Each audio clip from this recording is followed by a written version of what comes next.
బాగున్నారా? బాగున్నాండి అయ్యా. తిప్పలు తప్పట్లేదు రైతులకి.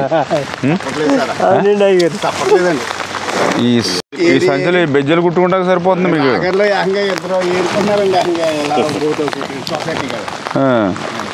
ఈ సంచులు కూడా కొరత బాగుందంట కదా.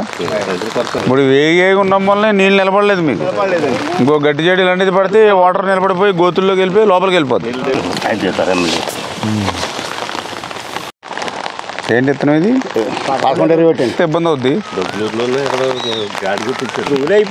10 రోజులు అయిపోయినాయండి. కప్పెట్టి అలా ఉన్నా. మరి అదే పోరాడుతున్నాం మీ గురించి.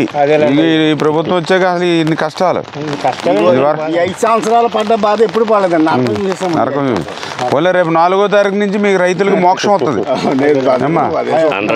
మళ్ళీ ఆఫ్లైన్ లో మీకు నచ్చిన మిల్లుకి అమ్ముకునేలాగా మనం ఏర్పాటు చేద్దాం. అదే బెటర్ కదా. సంచులు అయ్యి టైంకి వచ్చి మనకి ఇలాగైతే సంచులు రావట్లేదు, ఆన్లైన్ అంటాడు. అసలు చాలా అన్యాయం. సరిపల్లి రోడ్డుకి వెళ్ళాం మేము. ఎక్కడున్నాయి అందుకని ధాన్యం అలా ఉంటేనే ఎలాగవుతున్నాయి. రైతు ఎక్కడ ఓపుకుంటున్నాడు.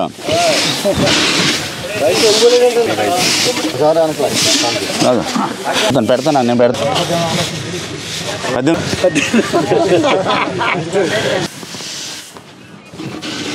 పడుకో.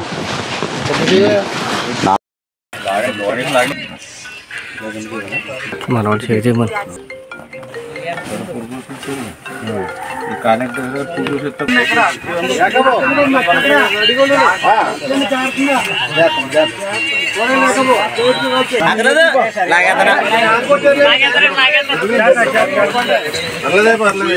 మీరు రోజులు బత్తం మొత్తం 50 కేజీలు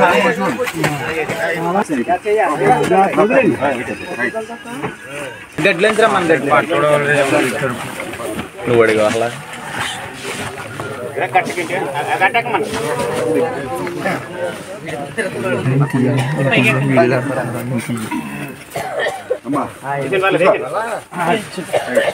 జగన్మోహన్ రెడ్డి ప్రభుత్వంలో రైతు పరిస్థితి అత్యంత దయనీయంగా ఉన్నటువంటి పరిస్థితి. ఏదైతే ఈవేళ ఈ అకాలమైనటువంటి వర్షం ఏదైతే మొదలైందో దీంతో పెనం మీద ఉన్నటువంటి రైతు పరిస్థితి పొయ్యిలో పడినట్టు అయినటువంటి స్థితి.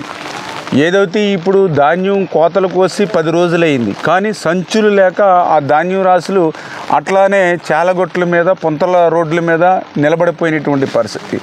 అదేవిధంగా మరి ఏదైతే సంచులు కూడా చాలా పెద్ద పెద్ద బెజ్జాలతోటి అసలు ఆ ధాన్యం పట్టడానికి కూడా వీలు లేనిటువంటి పరిస్థితి. మూడవది, మనం ధాన్యం కష్టపడి సంచులు తెచ్చుకుని పట్టినా కూడా మరి ఆన్లైన్లో ఏదో ఒక మిల్లుకి చూపించడంతో వెళ్తే అన్ని లారీలు ఆ మిల్లుకి వెళ్ళిపోతున్నాయి. దాంతో వాళ్ళు ధాన్యం దింపుకోవాలంటే 2 రోజులు 3 రోజులు ఆ మిల్లు దగ్గర పడుతుంది. కొన్ని మిల్లులు చూస్తే ధాన్యం లేకుండా ఖాళీగా ఉంటూ ఉన్నాయి. ఇట్లా రైతు పరిస్థితి అత్యంత దారుణంగా దయనీయంగా 6 కాలం కష్టపడి పంట పండిస్తే ఆ పంట అమ్ముకోవడానికి కూడా వీలు లేనిటువంటి దుస్థితి ఇవాళ జగన్మోహన్ రెడ్డి పెట్టినటువంటి పరిస్థితి. ఇప్పుడే కలెక్టర్ గారితో మాట్లాడడం జరిగింది.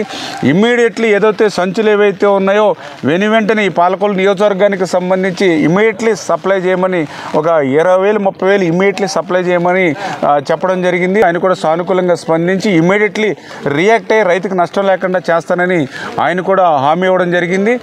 ఏది ఏమైనా సరే రేపు వచ్చేటువంటి రైతు ప్రభుత్వం, తెలుగుదేశం జనసేన బీజేపీ ప్రభుత్వం ఏదైతే రేపు అధికారంలోకి రాబోతుందో ఆ ప్రభుత్వం ద్వారా మరి రైతులందరూ కూడా కోరుకునేటువంటి విధంగా స్వేచ్ఛగా తనకు నచ్చిన చోట ధాన్యం అమ్ముకునేటువంటి విధంగా రైతులకి ఆ స్వేచ్ఛనిచ్చేటువంటి బాధ్యత మేము తీసుకుంటామని చెప్పి కూడా మీ ద్వారా అందరికి కూడా తెలియజేసుకుంటూ ఉన్నాం.